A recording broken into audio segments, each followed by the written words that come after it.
don't know if I can do this anymore, man. I don't know if I can do this anymore, dude. You know, I don't know, bro.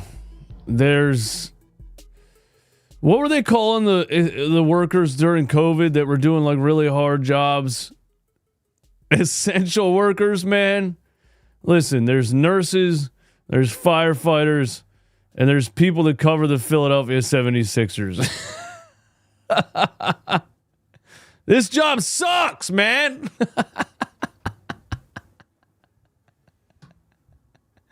What is happening? All right, listen.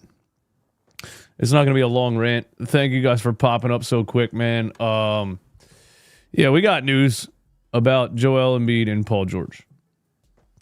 From Shams just a couple of minutes ago. Check it out. Joel Embiid and Paul George are out versus the Cavs tonight. With left knee injury management. I can't even be mad anymore, dude. All I can do when it comes to this basketball team is laugh, man. All I can do when it comes to this basketball team is laugh. There's no other way to react at this point. And yeah, they said Joel Embiid wasn't going to play back-to-backs. You know, and the NBA fined him for saying it. And then he played last night. He looked like a hot pile of dog shit. I just took my dog for a walk. She made a hot pile of dog shit. It looked better than Joel Embiid looked last night. It smelled better than Joel Embiid smelled last night. Because he's not ramped up. He's not in shape. Okay? So last night, just to catch you up, Joel Embiid says, I want to play the back-to-back. I want to play against Cleveland. That's up to those guys. I mean, I know I said I would never play back-to-backs, but I'm a troll. So I'm sure at some point I'll play. First of all, when you said you weren't going to play back-to-backs, you were being dead serious. That's not a troll. You know, you can't pull a fast one on us, Joel. You weren't trolling when you said that. You're trolling by doing something like this after the game, making everybody think you might play. That's trolling. When you said you weren't going to play back-to-backs, you were being serious. That's not what trolling is. After the game last night, when you say, you know, I would love to play tomorrow. I know I said I wasn't going to play back-to-backs, but I'm a troll, so that's trolling. We're going to see, but it's up to them. It's not my decision. If I can, I'll be out there. Now, again, I don't think this is Joel Embiid saying I don't want to play against the Cavs. I think Joel Embiid clearly wants to play. This is the Sixers management team, medical staff, and front office. My question is, how do you get into basketball shape without playing basketball? I'm lost. I'm lost, bro. I'm lost. They're saying he's gonna periodic time off the whole season. He's gonna basically rest until the playoffs. Well, there's two things there. Again, for the 1 millionth time, you have to make the playoffs. You have to make the playoffs to be able to rest until the playoffs.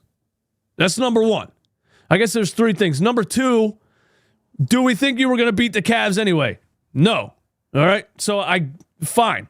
I get it. All right. But you have to make the playoffs. And my biggest thing is, if you ramp up the whole season and rest the whole season until the playoffs, even if you make the playoffs, are you at 100%? Because if you look anything like you looked last night, the Sixers are fucked. So you ramp up the whole offseason. You sit out the first 9 games of the season. You play one single game. You look absolutely atrocious. And you sit out the next night. Oh, he ran for 20 minutes, everybody. He hasn't ran for 20 minutes in 4 fucking months. He ran for 20 minutes last night. So now he can't play. What are we doing? This is so absurd to me that somebody can lay around for 3 months, collect $190 million, run for 20 minutes. I'm trying to put this into realistic perspective here. We're talking about running for 20 minutes. There's a lot of people that are out of shape in this world, in this country, all right? Do you know what a doctor says to them to get them in shape? Go run.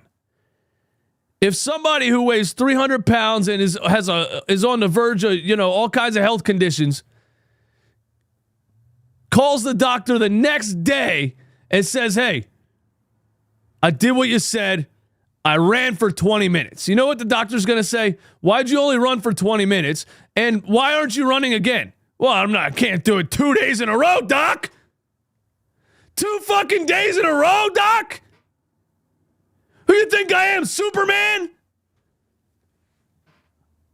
I ran for 20 minutes last night. I got to take another week off before I can run another 20, doc. I'm just talking from a realistic perspective. This playing a game and then sitting out for a week is the most absurd thing I've ever seen in my life. And I've been watching basketball since 1995. That's all I want to say. Now, do I think the Sixers were going to beat the Cavs? Absolutely not. So whatever. Joel Embiid's not playing. But when I really think about it, I just have trouble with it. Okay. But whatever. You ran a whole 20 minutes last night. Sit out. Rest up from that grueling 20 minutes of running. And we'll see you on Thursday or whatever it is, Friday. Paul George, on the other hand, somebody explain it to me. Somebody explain the Paul George thing to me. He hyperextended his knee a month ago. A month ago. He missed the first 6 games of the season. He comes back. He looks terrible because he hasn't played for how many games? He goes 2 for 22 from 3 in the first 3 games he's back. Absolutely horrendous because he's not in a rhythm. Last night, he actually gets in a rhythm, has a great game, but is held out in crunch time as the New York Knicks put the game away because he's on a minutes restriction. Will somebody please explain to me what putting a healthy player on a minutes restriction is for? You're throwing games away because of a healthy minutes restriction, and he finally gets back in a rhythm, and now you take him right back out of rhythm again by sitting him the next night for no reason. He's healthy. I've never seen healthy players be held out of basketball games this much, man. Is it the NBA today? Is it the NBA today? Or is it just the Sixers?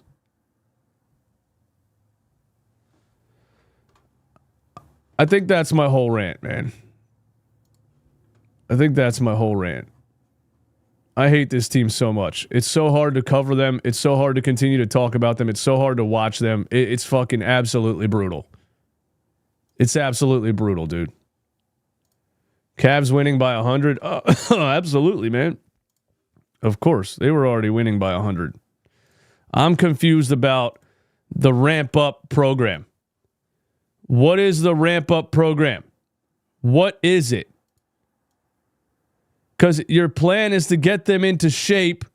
You sit him out for 8 games. He plays for 20 minutes, and he sits out again. How are you supposed to get into rhythm or get in shape without playing the game? And all everyone keeps telling me is basketball shape, and you can't just run on a treadmill or run in a pool or whatever to get in shape. You got to be on the court. That's what I'm saying.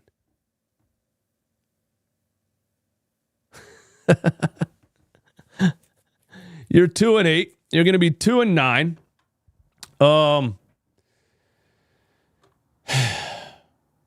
And when at what point? Like, what's their plan? At what point in the season do you have everybody healthy and ready to go, and no longer on a minutes restriction and no longer on a back-to-back restriction? At what point in the season do you get there?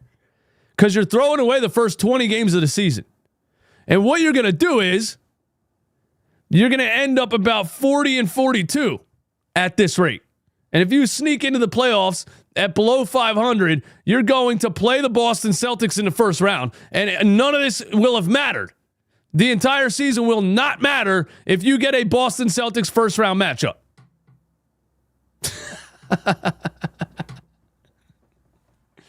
Somebody help me. Somebody save me. Somebody talk some sense into me, man. Sudlush, yo, DJ Eastwood, when the process era ends, you should do a documentary on the entire process. It will be epic. If you want a good ending, fire Daryl Morey.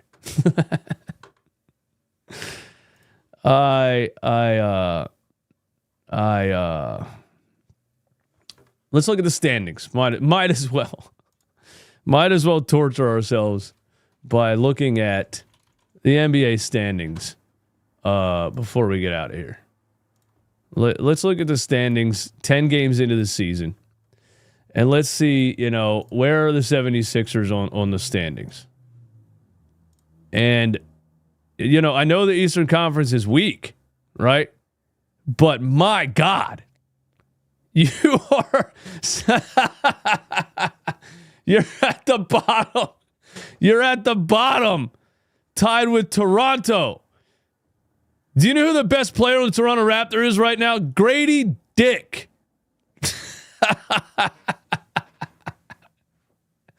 You're at the bottom with Toronto and Washington. Milwaukee's down there too because Doc Rivers is terrible. Charlotte, Chicago, Miami, Detroit, Brooklyn. Hell, if you look more at the top, dude, Brooklyn's not a team to mess around with. They've been balling out here. Cam Thomas is balling. Cam Johnson. They got some good players on there that could score some points. The Indiana Pacers, I'm not sure about. The New York Knicks are weak, and they still blew us out last night. The Orlando Magic, I thought they would start to fall without Paolo Banchero, but they got a lot of talent. They got a lot of, It's Cleveland and Boston at the top. And if you do this the whole season and end up somehow 40-42. If you somehow end up 40-42, you're playing either Cleveland or Boston in the first round. And you're going to need Joel Embiid and Paul George and Tyrese Maxey, all three, to be 100% healthy. No minutes restriction, no knee injury management, and you're going to need them all to be ramped up. There's a lot of hurdles to overcome from where we're at now to the playoffs. And I don't know. There's still people coming in my comments saying, calm down. It's going to be fine. Everything's going to be okay. You're overreacting. I'm having trouble seeing the light here, man. I'm having trouble seeing the light. Get Embiid on insanity if he doesn't want to run. I don't know what insanity is, but it's not basketball. I'm having trouble seeing the light here, guys. Tank for Cooper flag is back. I think that's all I had to say, man. Thanks for hanging out. I'll talk to you guys soon.